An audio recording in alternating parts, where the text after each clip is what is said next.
This happened to me a few years back when I was home alone for the weekend. I lived in this old two-story house that always had this kind of eerie vibe, especially when no one else was around. It was a typical Friday evening, and my parents had gone away for a short trip. I had the house to myself, which I usually enjoyed, freedom to do whatever. Well, that night, things took a weird turn. I was upstairs binge watching one of my shows, completely locked in when I heard a faint sound coming from downstairs. At first I brushed it off, not really thinking anything of it.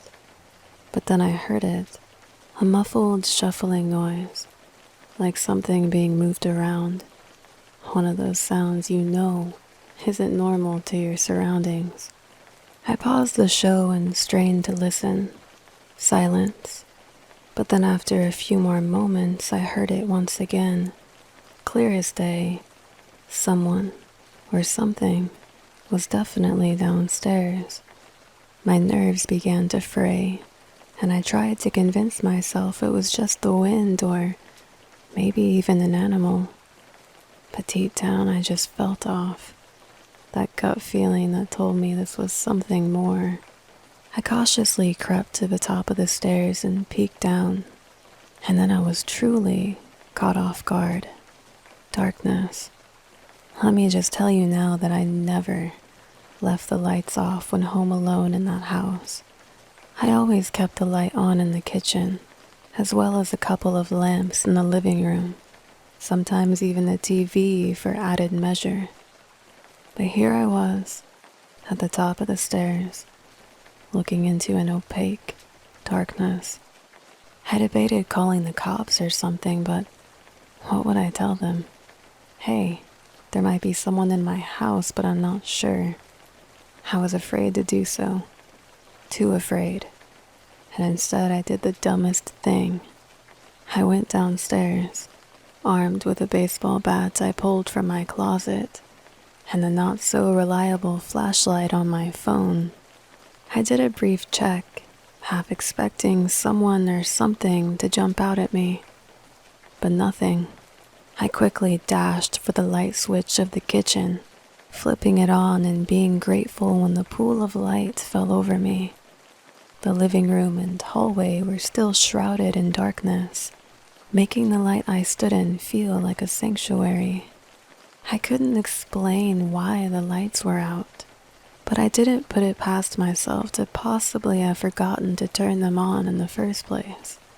Maybe I was too reeled into my show to notice the time, and when the sun had dipped below the horizon. I was about to convince myself I was just being paranoid, when suddenly I caught something out of the corner of my eye.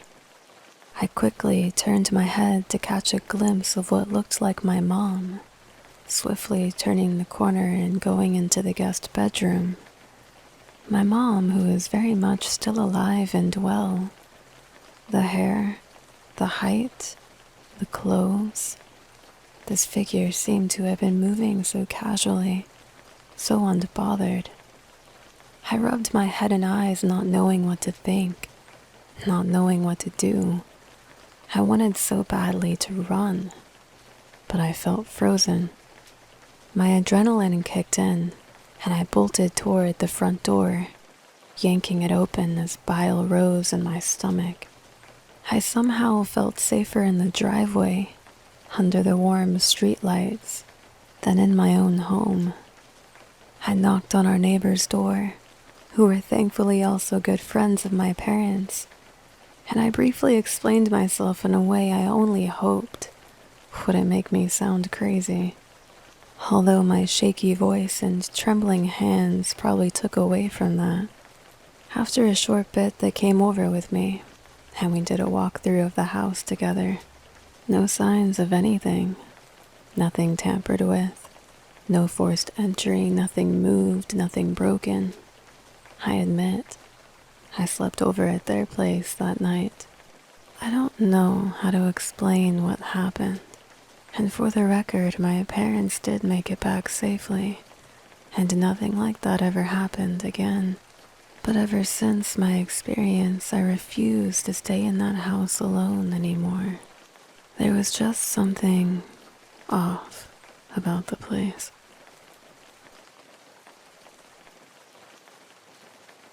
I live alone with my dog Zeke, a loyal cattle dog who was never too far from my side. The weather was dreary that night, and I had just made a pot of late-night coffee as I sat down at my desk to unwind and get some writing in. The rain pitter-pattered on the windows, and the fire I had made a bit earlier crackled softly still, emitting a warm glow in the room.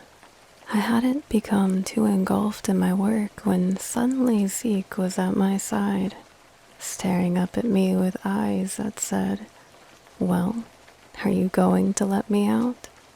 I chuckled as I gave him a pat. He hadn't been out for a bit and was politely telling me that he needed to go. Normally, I'd let him out in the backyard for a decent bit at nights before he scratches at the door wanting to come back in. I guess you could say it's part of our routine. However, tonight was drizzling and extra cold, so I knew he would be quick instead of doing his normal patrol and sniffing around chasing scents. As I opened the door and Zeke dashed out, I leaned against the frame as I waited for him to dart back in. It wasn't but a couple minutes later that Zeke flew through the door and greeted me with a wet shake as the rainwater left his fur. He then curled up in his bed by my desk as he always does, and it wasn't long before he was softly snoring and I was typing away again on my laptop. The night grew later, and the rainstorm continued when I heard a scratching at the door. My mind was so focused on what I was doing that I just got up out of habit to let Zeke back in. I was reaching for the door handle when realization hit me, and I stopped. I looked back at Zeke, who was still sound asleep, remembering I had already taken him out earlier. As soon as this occurred to me, the scratching sound happened again, only a bit louder.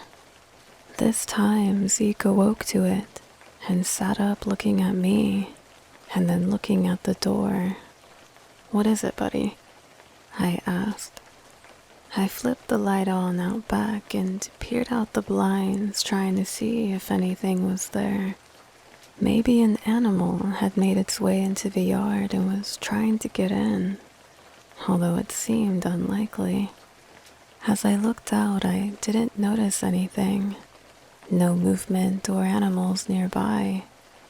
I thought this was really strange, yet I figured maybe something in the weather outside just sounded like nails scratching at my door. Perhaps a tree branch or maybe something on the house itself was coming into contact with the door or siding. Zeke looked more alert now, but he hadn't started barking or acting strange. I brushed it off and ruled it out as it being the weather. I managed to get some more writing done before heading to bed, Zeke following behind as he hopped on the bed with me. It wasn't long until we both dozed off to the sounds of steady rain and distant thunder. It had to have been well past midnight when I awoke to a disturbing sound. It was Zeke.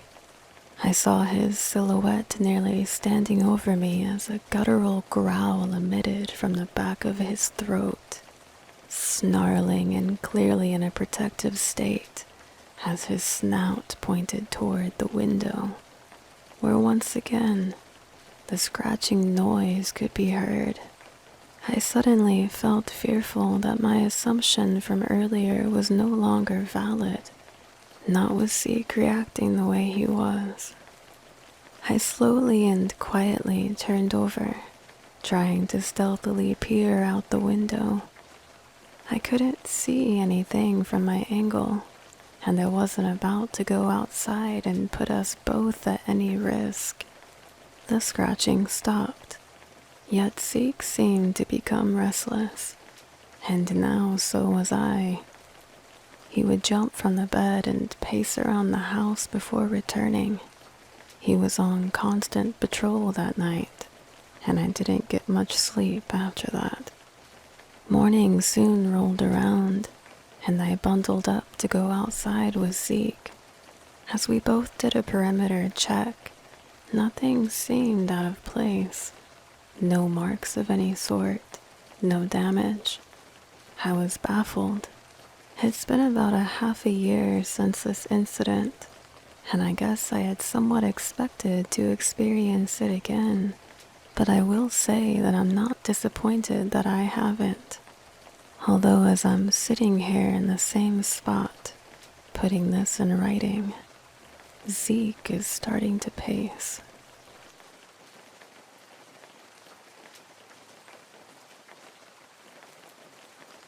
My family lives out in the middle of the country, owning a decent plot of land which houses a ranch. We're a good way out from civilization and miles from any large city. It would be on occasion that my parents would head out of town for the day to do a bulk grocery haul, stocking up on any necessary items that our local stores didn't offer.